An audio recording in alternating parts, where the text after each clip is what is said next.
Mike Gerspan, and meteorologist Matthew Wine. And the city of Slocomb will soon be receiving a trail grant that will assist them in funding for a walking trail. It's a long-time goal of the city's mayor, Rob Hinson. Early next year, a 2-mile walking trail will be built behind an abandoned grocery in Slocomb. A state $120,000 grant will get a local match of almost $20,000. There are ponds and other natural habitat settings along the projected course.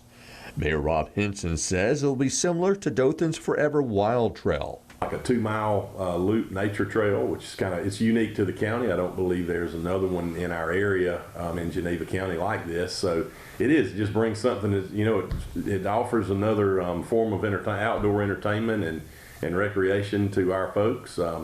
You go out and enjoy nature and try something a little different, and you're right there in our community. So we're excited about the unique project. Mayor Hinson says it's so important to bring young families to his city.